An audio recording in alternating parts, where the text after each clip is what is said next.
सिर्फ इसलिए कि महिला टीचर क्लास में हल्के कपड़ों में आई थी। उसने अनजाने में एक छात्रा की जलन भड़का दी। उस लड़की ने चुपके से एक रिपोर्टर को पैसे दिए और जानबूझकर टीचर की निजी जिंदगी को लेकर अफवाहें फैलानी शुरू कर दी ताकि उसकी बदनामी हो जाए। जैसे जैसे मामला बढ़ता गया, यहाँ तक कि प्रिंसिपल भी उससे नाराज होने लगे। तभी महिला को पूरी तरह एहसास हुआ कि सिर्फ नरमी से कभी सम्मान नहीं मिलता। इसलिए वह दोबारा क्लास में लौटी और इस बार उसने खुद जवाब देना शुरू किया। उसने सबके सामने इशारों में कहा कि कुछ छात्रों का चरित्र बहुत खराब होता है और उन्हें पहले से रिलेशनशिप में मौजूद लड़कों के पीछे भागने की आदत होती है। जैसे ही ये शब्द निकले, पूरी क्लास में हलचल मच गई। सबको समझ आ गया कि वह किसकी बात कर रही है। क्लासमेट्स तुरंत उस लड़की की तरफ देखने लगे और आपस में फुसफुसाने लगे। लड़की का चेहरा तुरंत उतर गया और वह गुस्से में सबको चुप रहने के लिए चिल्लाने लगी। उसकी इतनी तीखी प्रतिक्रिया देखकर महिला को और यकीन हो गया कि वह कुछ छिपा रही है। स्कूल खत्म होने के बाद लड़की खुद महिला के पास आई और बोली कि उसकी स्केच में समस्या है, इसलिए उसे प्राइवेट ट्यूशन चाहिए। महिला ने पहली नजर में ही महसूस कर लिया कि कुछ गड़बड़ है, लेकिन फिर भी वह मान गई। क्लासरूम में पहुंचने के बाद महिला ने देखा कि लड़की ने जानबूझकर उसका पोर्ट्रेट बनाया था। पूरी ड्राइंग नफरत और उकसावे से भरी हुई थी। महिला ने उसे चेतावनी दी कि उसका यह व्यवहार उसके अधिकारों का उल्लंघन माना जा सकता है। उसने यह भी कहा कि इंटरनेट पर फैलाई गई अफवाहों के सारे सबूत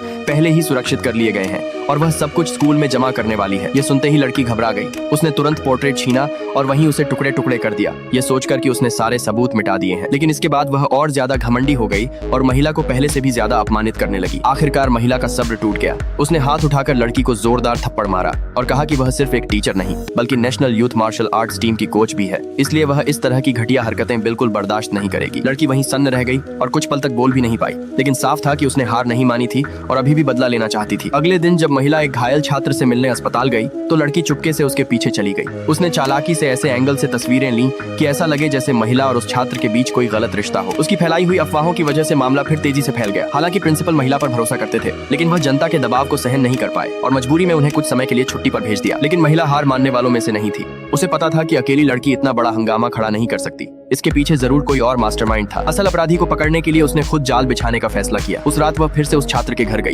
जैसा उसने सोचा था, थोड़ी ही देर बाद उसे अचानक तेज नींद आने लगी। छात्र को भी चक्कर महसूस होने लगे। अगले ही पल दोनों एक एक करके बेहोश हो गए। महिला की चेतना धीरे धीरे धुंधली पड़ने लगी और पूरी तरह बेहोश होने से ठीक पहले एक जोड़ी हाथ धीरे धीरे उसकी तरफ बढ़ने लगे।